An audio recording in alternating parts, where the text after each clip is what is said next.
17 বছরে ছাত্রলীগের সাথে যুদ্ধ করে এই পর্যন্ত এসেছে ভাইয়া। আমাদের সাথে লাগতে এসো না, এমন পিলার পিটাবো এই শহর থেকে পালানোর সুযোগ পাইবা না। আজকে আমি ছাত্র দলের ভাইগুলোকে নিয়ে কিছু কথা বলবো। এই দেখেন এই ভাইটা কীভাবে বলতেছে কথাগুলো, যে গত 17 বছর আমরা ছাত্রলীগের সাথে যুদ্ধ করে এসেছি, এখন আমাদের সাথে লাগতে আসবে না, মাইন্ড ইট, এভাবে কথাগুলো বলতেছে। আরে ভাই, মানুষের সাথে ভালোবাসা দেখিয়ে এবং ভালো কাজ বা মানে কাজের প্রতিযোগিতা নিয়েই ভালো কাজ করে মানুষ সবার আগে যাওয়ার চেষ্টা করে। এখন আপনারা বলতেছেন যে আমাদের সাথে লাগতে এসে না, আমরা এই যে গত 17 বছর ছাত্রলীগের সাথে যুদ্ধ করে এসেছি, এগুলো কোনো কথা হলে রে ভাই?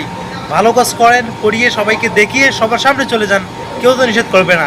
এখন আপনি আপনার পিছনে তারেক রহমানের ছবি, খালেদা জিয়া, এরপর কয়েকজনকার ছবি, মানে বড় বড় নেতা, মানে দলের প্রধান যারা, তাদের ছবি পিছনে রেখে আপনি এভাবে সবাইকে হুমকি দিতেছেন।